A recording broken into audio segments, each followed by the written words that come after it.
சென்ற ஆட்சியில் அதிமுக ஆட்சியில் இருந்த இபிஎஸ் அவர்கள் வெறும் அரசியல் அமைப்பு சட்டத்திற்கு மட்டும் தலைவணங்கி அவர் வரவேற்பு செய்துவிட்டு இந்த மாநில சுயேட்சைக்காக மத்திய அரசு செய்யக்கூடிய தவறை சுட்டி காட்டியிருந்தால் வரவேற்றிருப்போம். அவர் கொள்கையின் அடிப்படையில் கூட்டு சேர்ந்து விட்டார். அப்போது உங்களுடைய கேள்விகள் என்ன தெரிகிறது?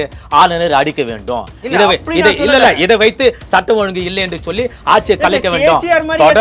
தொடர்ந்து கேசிஆர் பிசிஆர் விசிஆர் என்று கேட்கக்கூடிய அந்த கேள்விகளே தெரியவில்லையா? நீங்கள் எங்களை நடத்துங்கள் என்று தூண்டுகிறீர்கள். எய்ம்ஸ்க்கு வந்து இன்னும் வந்து லோன் சாங்க்ஷன் ஆலன்ற விஷயம் உங்களுக்கே தெரியும். வெக்கமாக இல்லை. 10 ஆண்டு கால ஜப்பான் நிறுவனம் இதெல்லாம் ஒரு காரணமா? நான் கேட்பது நீங்கள் தமிழ்நாடு அரசாங்கிட்ட பணம் இல்லையா? குஜராத்திலே புயல் வந்தது. இதே நீங்கள் சொல்லக்கூடிய பாரத பிரதமர் அன்றே சென்று பார்வையிட்டது மட்டுமல்ல, அன்றே நிவாரணத்தை அறிவித்தார். இத்தனை கோடி. இதே தென் மாவட்டங்களில் வரப்போ மு.க. ஸ்டாலின் அவர்கள் இந்தியா கூட்டணியோட கூட்டத்துக்காக கள்ள உரு வைத்துக் கொண்டு கபடநாடு ஆடுவதாகத்தான் அதிமுக கட்சியினுடைய நிலைப்பாடு. நீங்கள் எழுதி வைத்துக் கொள்ளுங்கள். இந்த நாடாளுமன்ற தேர்தல் முடிந்த பிறகு மீண்டும் இவர் பாஜகவோடு தான் ஆதரவு கருத்தை நீட்டுவார். ஆனா பாஜக வெற்றி பெற அது வேறு விஷயம்.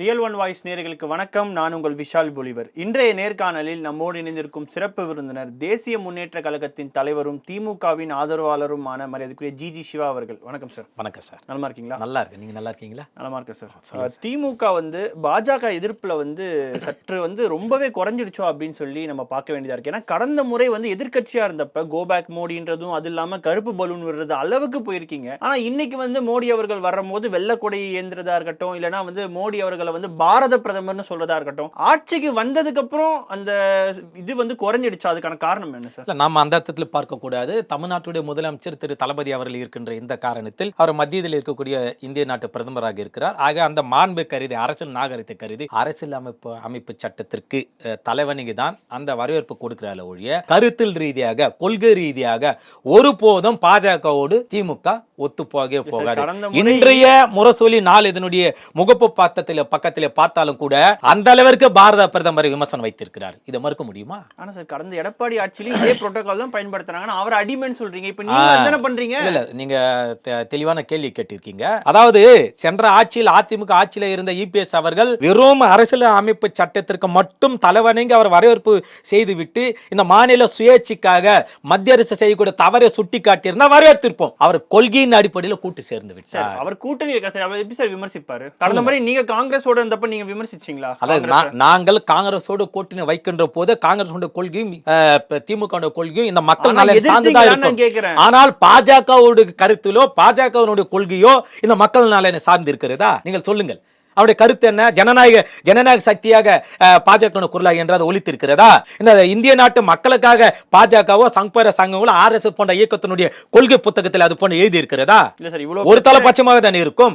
ஆனா காங்கிரஸோட கொள்கை புத்தகத்தில் ஒரு தலைபட்சமாக இருக்காது. ஆக அதன் அடிப்படையிலே தான் நாங்கள் காங்கிரஸோட கூட்டணியில் இருக்கிறோம். ஆனால் இபிஎஸ் அவர்கள் அண்ணா திமுக அண்ணா யார்? இந்த தமிழ்நாட்டு மக்கள் நலனுக்காகவே திமுக கட்சி ஆரம்பித்திருக்கார். அதிலிருந்து திரு எம்ஜிஆர் அவர்கள் அதிமுக கட்சி ஆரம்பித்தார்கள். ஆனா நீங்கள் அந்த திராவிடம் என்கின்ற அந்த சமூக நீதி என்கின்ற அந்த பாதையிலிருந்து விலக்கி முழுக்க நீங்கள் பாஜகவோடு கூட்டணி வைத்தது தவறு என்று சொல்லவில்லை. அது உங்களுடைய உரிமை, உங்களுடைய நிலைப்பாடு. அதற்கு மக்கள் சவுக்கடி கொடுத்துக் கொண்டிருக்கிறார். அதுவே காலத்துல பாஜக கூட்டணி வச்சீங்க சார். அப்போது வைத்திருக்கக்கூடிய திரு வாஜ்பாய் நல்ல மனிதருக்காகத்தான் வைத்தோம் என்று அப்போதே முத்தமிழர் கலைஞர் அவர் தெளிவாக சொல்லி இருந்தார். Right man in wrong party என்ற அடிப்படை. ஆகவே இவர்கள் அந்த கொள்கை அடிப்படையில் ஒத்து போனதுதான் தவறு. இபிஎஸ் அவர்கள் செய்த தவறு என்று நாங்கள் சொல்லுகிறோம் மொழிய. நாங்கள் அவர் பாரத வரவேற்றது எங்க தவறு என்று சொல்லவில்லை. ஆனா இதுல ஒரு முரண்பாடு இருக்கு சார். நீங்க வந்து ஒன்றிய அரசு அப்படின்னு சொல்லி ஒரு புது டேர்மை கொண்டு வந்தீங்க. சரி, அதுதான் உண்மை அப்படின்ற அடிப்படையில் நீங்க நியாயம் கற்பிச்சீங்க. ஆனா நேத்து பேசும்போது பாரத பிரதமர் அப்படின்னு சொல்லி சொல்றாரு. இது புதுசா இருக்குல்ல சார்? இந்த எதற்காக அந்த பாரதம் என்று ஒருவேளை தமிழ்நாட்டு முதலமைச்சர் ஐயா தளபதி சொல்லியிருப்பார் என்று சொன்னால், இவர்கள் ஏற்கனவே இந்தியா என்கின்ற பெயரை மாற்றி அங்க பாரதம் என்று ஏற்கனவே பாரத் என்று வைத்து விட்டார்கள். வைத்தது நீங்களும் நானும் அல்ல. சட்டத்துல தான் வச்சிருக்காங்களே தவிர இன்னும் அது இல்ல நடைமுறைப்படுத்தல. அந்த அடிப்படையில் அது நேற்று நடந்தது ஏதோ அரசியல் கட்சியுடைய பொதுக்கூட்டம் மேடை அல்ல. நமக்கு தேவையான கருத்துல பதிவு செய்வதற்காக வந்திருப்பவர் இந்திய நாட்டுடைய பிரதமர். இல்ல சார், ஒன்றியம்ன்றது சட்டத்திலயும் இருக்கு. அதுதான் ஒன்றியம் என்பது சட்டத்தின் இருப்பதனால் தான் ஒன்றிய அரசு என்று இவர் குறிப்பிட்டு இருக்கிறார். ஆனா பாரத பிரதமர்னு சொல்றாங்க. ஆனா இவர்கள் இந்திய பிரதமர்னு சொல்லியிருக்கலாமே. இவர்கள் பாரத் என்கின்ற அரசு கஜெட்லே அந்த பெயரை கொண்டு வந்ததன் காரணமாக அது போன்று சொல்லியிருக்கலாம். ஆகவே இது எல்லாம் நீங்கள் ஒரு தவறு என்று நீங்கள் கூர்ந்து கவனித்தால் இந்த அரசில் தமிழ்நாட்டுடைய அரசுக்கும் மத்திய அரசுக்கும் இருக்கக்கூடிய நெருக்கம் ஏதாவது இருக்கிறதா? இல்லை, வேறுபாடு நிறைய இருக்கிறது. காரணம், தமிழ்நாடு அரசு மக்களோடு செயல்பட்டு கொண்டிருக்கிறது, மத்திய பாஜக அரசு மக்கள் விரோத போக்காக செயல்பட்டு கொண்டிருக்கிறது. எப்படி கேட்கிறேன்னா, இதுக்கு முன்னாடி தெலுங்கானா முதலமைச்சர் அந்த கேசிஆர் அவர்கள் பிரதமர் நரேந்திர மோடி வந்தாருன்னா அவர் வேற மாநிலத்துக்கு போறதா இருக்கட்டும், இல்லைன்னா அவரும் மிக கடுமையா எதிர்க்காரு. ஆனா அந்த கடுமை ஸ்டாலின் கிட்ட இல்ல இல்லையா? இல்ல நீங்கள் அந்த அர்த்தத்திலே பார்க்க கூடாது. மிகப்பெரிய கடுமையான எதிர்த்தாக்குதல், கொள்கை ரீதியான தாக்குதலை மத்திய அரசோடு மத்திய பாஜக கட்சியோடு இந்தியாவில் முதலில் இன்றளவும் தொடர்ந்து கூட்டணியில் நிறைய கட்சிகள் இருந்தாலும் கூட முதன்மையான வகையில சவுக்கடி கொடுத்து கொண்டிருப்பது அறிக்கை தான் சார் விடுறீங்க நீங்க. அப்படி அல்ல, நாங்கள் இப்போது ஆளுநர் சரியில்லை, ஆளுநர் விவகாரத்துல நீங்க ஆளுநருக்கு எத்தனை சவுக்கடி கொடுத்திருக்கிறோம்? இல்லை, ஆளுநர் மாளிகை எங்களை போன்ற தோழமை கட்சிகளும் இன்னும் எங்களை போன்ற பெரிய கட்சிகள் இருக்கிறார்கள். சிறிய கட்சியிலும் பெரிய கட்சி வரைக்கும் நாங்கள் தொடர்ந்து ஆளுநரை முற்றுகிட்டு ஆளுநர் மாளிகை முற்றுகிட்டு இருக்கிறோமா இல்லையா? கேசிஆர் அவர்கள் ஆளுநர் இல்லாம சட்டமன்றம் நடத்தினாங்க. அந்த மாதிரி நீங்களும் நடத்திட்டு போலாம்ல.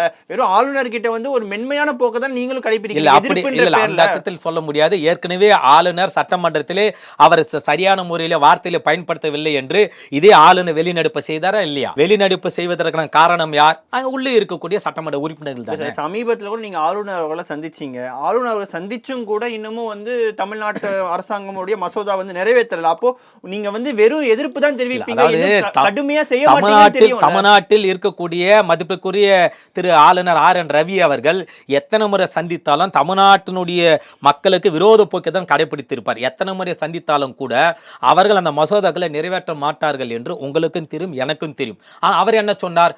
உச்சநீதிமன்றம் சொன்னது நீங்கள் ஆளுநரிடம் போய் சந்திங்கள் என்று. அந்த உச்சநீதிமன்றத்துக்கு மதிப்பளித்து நீதி அரசர் கொடுத்த அந்த வார்த்தையில மதிப்பளித்து தான் ஐயா தளபதி அவர்கள் ஆளுநரை சந்தித்தார் ஒழிய சந்தித்தால் பிரச்சனை தீர்ந்து விடும் என்று அவர் ஒருபோதும் நினைக்கவில்லை. ஏனென்றால் இவர் தமிழ்நாட்டு நலனுக்காக எந்த பிரச்சனை தீர்க்க மாட்டார் ஆளுநர் என்று அனைவருக்கும் தெரியுது.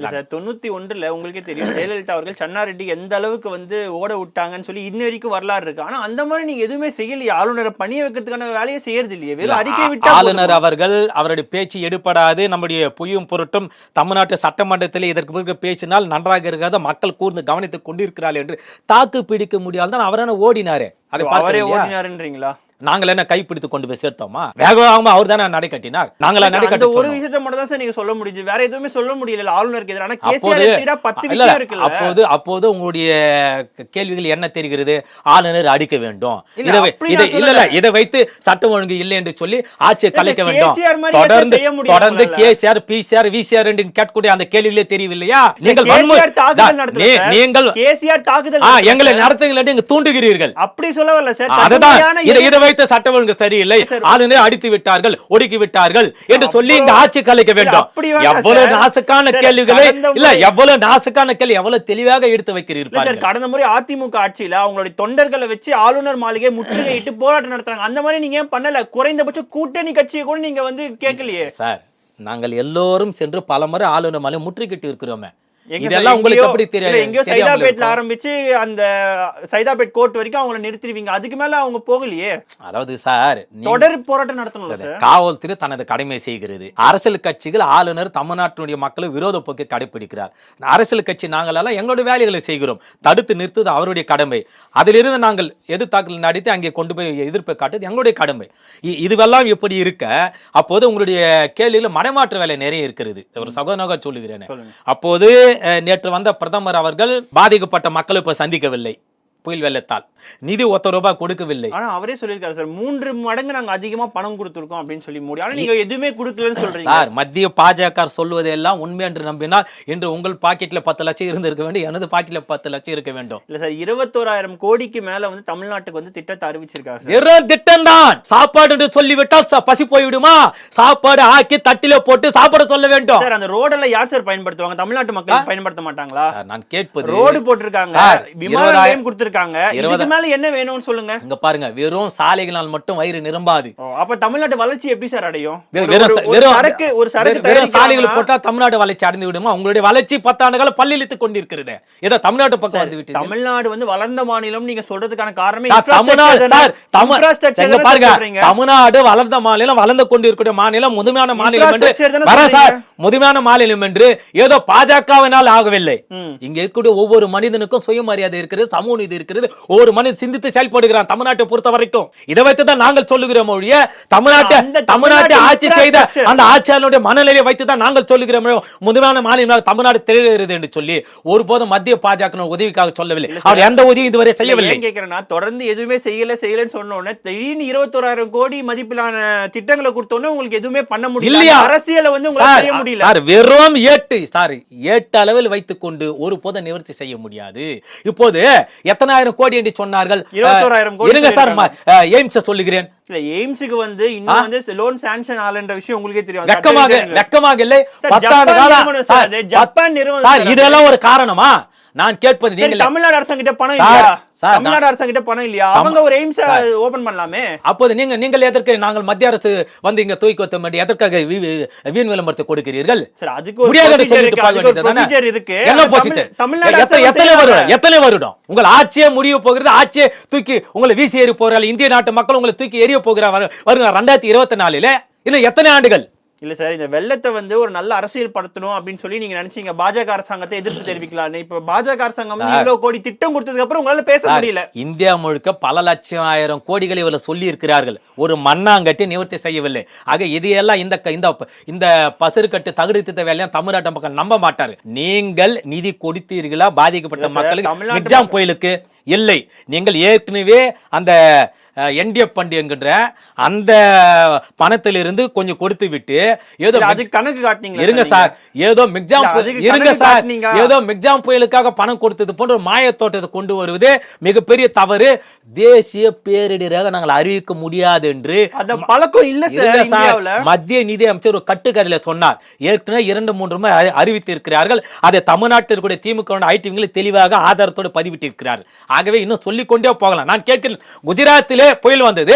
இதே நீங்கள் சொல்லக்கூடிய பாரத பிரதமர் அன்றே சென்று பார்வையிட்டது மட்டுமல்ல, அன்றே நிவாரணத்தை அறிவித்தார். இத்தனை கோடி. இதே தென் மாவட்டங்கள வரப்போ மு.க. ஸ்டாலின் அவர்கள் இந்தியா கூட்டணியோட கூட்டத்துக்காக இவர்களை போன்று ஏதான தகுதித்த வேலைக்காக செல்லவில்லை.